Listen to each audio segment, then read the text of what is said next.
Bismillahirrahmanirrahim. Assalamualaikum warahmatullahi wabarakatuh. Alhamdulillahirabbil alamin wassalatu wassalamu ala asyrafil anbiya'i wal mursalin wa ala alihi wa ashabihi ajma'in, amma ba'd. Jamaah shalat Baitul Haq yang insyaallah dirahmati Allah Subhanahu wa taala. Marilah pada kesempatan yang insyaallah barakah ini kita panjatkan rasa puji syukur kita kehadirat Allah Subhanahu wa taala, karena ya walaupun mungkin di antara jamaah hingga saat ini masih menderita sakit nih, flu, batuk, pilek dan lain sebagainya, namun Allah masih memberikan kesempatan kepada jamaah sekalian untuk melaksanakan kewajiban sebagai seorang muslim, yakni sholat Isya. Dan alhamdulillah kita bisa kerjakan secara berjamaah. Salawat serta salam semoga Allah tetap curahkan dan limpahkan kepada baginda kita, saudara kita Nabiullah Nabi Muhammad beserta para keluarganya, para sahabatnya, para tabi'in, tabi'in serta orang-orang soleh yang senantiasa mengikuti usaha beliau hingga yaumil kiamat. Jamaah rahimakumullah, ya tidak terasa alhamdulillah kita sudah melewati bahkan pertengahan Ramadan. Sekarang di malam ke-19 nih, yang artinya kemarin malam 17 sudah terlewat, malam yang sangat penting. Bagaimana kok disebutnya Bapak Ibu sekalian? Tanggal 17 kemarin Nuzulul, nopo bedane Nuzulul kali Lailatul Qadar? Bedanya itu yang pertama Bapak Ibu sekalian, bahwa mungkin ini sudah dijelaskan sedikit ya. Insya Allah dalam kesempatan kali ini dan nanti subuh akan saya jelaskan tentang Nuzulul Quran, kemudian Jam'ul Quran, kemudian kodifikasi Al-Quran. Jadi ada 3 yang ingin saya bahas, sehingga Al-Quran itu bisa sampai bentuk yang seperti ini, bisa Bapak Ibu sekalian baca ya hingga saat ini. Itu bagaimana prosesnya. Yang pertama singkat ya, maksimal berapa menit ini?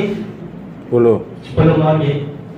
Yang pertama Bapak Ibu sekalian, turunnya Al-Quran itu terbagi menjadi 2 periode. Periode pertama dari Lauh Mahfuz ke Baitul Izzah, seperti yang telah lalu disampaikan oleh Pak Maskur nih. Dari Lauh Mahfuz ke Baitul Izzah, namanya apa peristiwanya? Lailatul Qadar. Jumlahnya itu utuh seluruhnya 30 juz, 114 surat, 6.236 ayat utuh dalam. Waktunya kapan? Wallahu a'lam bishawab. Jadi tidak ada yang tahu.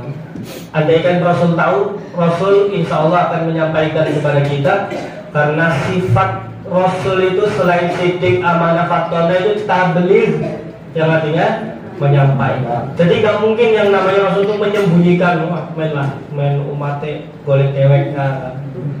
Jadi seperti itu. Ada yang mengatakan para ulama, malam Lailatul Qadar itu berada ya di dalam 30 hari. Jadi dari malam pertama sampai malam terakhir itu ada yang berpendapat seperti itu. Kemudian yang kedua, malam Lailatul Qadar itu ada di 15 hari terakhir. Kemudian pendapat yang ketiga, malam Lailatul Qadar ada di 10 hari terakhir. Kemudian ada pendapat lagi yang terakhir, 10 hari terakhir tetapi di hari yang ganjil. Nah, menurut para jumhur ulama mengambil pendapat 10 hari terakhir dan di hari yang ganjil. Itu harinya Lailatul Qadar. Kemudian dari Baitul Izzah langit dunia turun kepada Nabi Muhammad SAW secara munajjaman. Munajjaman itu artinya berangsur-angsur selama 23 tahun. Peristiwa turun pertama ayat, nah itu disebut Nuzulul.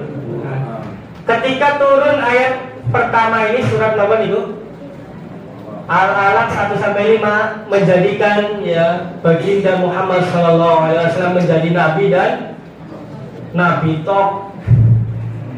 Nabi top. Jadi ketika turun wahyu pertama, baginda Muhammad itu baru jadi nabi, belum jadi Rasul. Sebab apa? Kalau mungkin anak SD ini belajar perbedaan Nabi dan Rasul itu apa? Kalau Nabi untuk dirinya sendiri, kalau Rasul untuk disampaikan kepada umatnya. Al-Alaq 1-5 itu isinya mau'idhah hasanah, perkataan yang baik gitu ya. Jadi tidak ada perintah apa-apa, cuma Iqra, bacalah ya dengan nama Tuhanmu yang menciptakan, kata-kata yang baik ya. Jadi belum jadi Rasul. Kapan Nabi Muhammad SAW menjadi Rasul? Kira-kira kapan Bapak Ibu sekalian?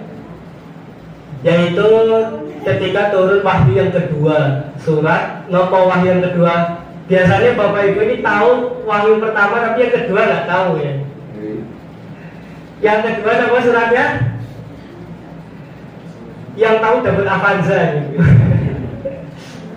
Surat Al-Mudaththir. Ya ayyuhal mudaththir, qum fa'anzir. Cuma satu kata. Wahai orang-orang yang berselimut, berdirilah lalu berilah peringatan. Fa'anzir, berilah peringatan. Nah, kata berilah peringatan ya cuma satu kata ini menjadikan Nabi Muhammad SAW menjadi Rasul. Yang artinya yang beliau terima harus juga beliau sampaikan kepada orang lain. Begitu Bapak Ibu sekalian. Sudah 10 menit belum? Belum. Nah, insya Allah kita selesaikan sampai pada masa Nabi Muhammad. Nah, proses turunnya Al-Quran ini Bapak Ibu sekalian ya, itu ketika ayat turun, Rasul itu orang yang ummi. Bahkan bangsa Arab itu dikenal dengan bangsa yang ummi, tidak bisa baca tulis. Tapi tidak semuanya rata. Bahkan dikatakan penulis atau sekretaris wahyu Nabi Muhammad itu jumlahnya hanya sekitar 43 orang atau 30 orang. Sangat sedikit, dari ribuan orang hanya segitu jumlahnya.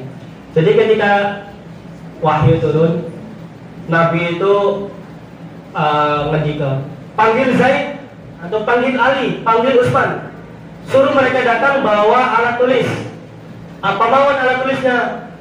Pelepah kurma, batu, tulang unta, terus kayu. Karena sarana waktu itu belum ada kertas nih. Kertas itu dari Cina. Waktu itu masih mahal sekali dan mungkin yang menggunakan para raja-raja atau para bangsawan, belum sampai kepada bangsa Arab. Jadi yang ada di sekitar aja, yang geletak-geletak di sekitar itu dipakai. Batunya itu bukan batu kayak batu yang Cijalung ya, sanes. Batunya itu bentuknya pipi.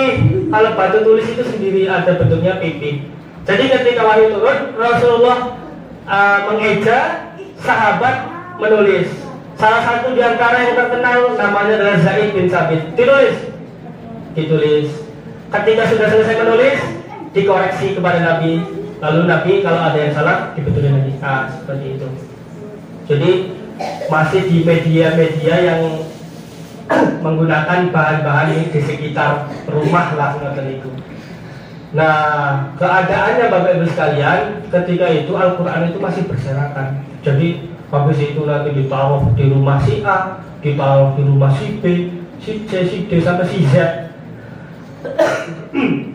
Jadi masih berserakan di mana-mana, belum terkumpul. Dan jangan bayangkan Bapak Ibu sekalian, Al-Qurannya itu seperti yang bisa kita baca sekarang. Beda jauh. Dulu itu khotnya pakai yang kotak-kotak, namanya khot kufi. Kalau Bapak Ibu suka lihat di dinding-dinding masjid, ya, biasanya di dinding-dinding masjid itu banyak sekali kaligrafi itu mungkin pakai khot sulusi atau ada yang nasri dan lain-lain. Kalau zaman dulu khotnya kufi itu kotak-kotak. Kemudian tidak ada titik, tidak ada harokat, tidak ada hamzah. Bacanya gitu. Tidak ada titik. Jadi tidak ada beda antara ba, ta, fa atau jim, ha, kho. Bisa lagi. To, do, so, do. Itu nggak ada bedanya. Jadi bentuknya sama. Tidak ada titik. Tidak ada harokatnya juga. Kemudian bagaimana bangsa Arab itu membaca Bapak Ibu sekalian? Ya, jenenge wong Arab. Ya pasti tahu cara membacanya. Tahu, walaupun nggak ada titiknya, tahu cara membacanya. Kapan huruf ini konsonannya a, i, u, tahu, an, in, un, tahu. Ya, karena bahasa Arab bahasanya sendiri jadi tahu. Cuman lambat laun, kenapa kok bisa sampai sekarang tiba-tiba ada hamzah? Kita itu Pak Bu membaca Al-Baqarah ayat 3. Alladzina yu'minuna, itu dengan hamzah, yu'minuna. Dalam qiraat lain itu tidak ada hamzah, ya, seperti zaman alladzina yu'minuna. Ngoten itu. Jadi beda bacaan, ya, beda qiraat ngoten itu. Mungkin itu dulu Bapak Ibu sekalian. Pembahasannya sebenarnya sangat panjang sekali kalau tentang kodifikasi, jam'ul Quran, nuzulul Quran, namun sedikit-sedikit akan kita sampaikan yang inti-intinya saja. Yang intinya zaman dulu belum ada titik, belum ada harokat, belum ada hamzah. Kita lanjutkan Bapak Ibu sekalian kajian tentang hal ini pada insya Allah subuh nanti bila tidak ada suatu halangan apapun. Apabila ada salah kata, salah ucap, kami mohon maaf yang besar-besarnya. Apabila ada hidayah, Assalamualaikum warahmatullahi wabarakatuh.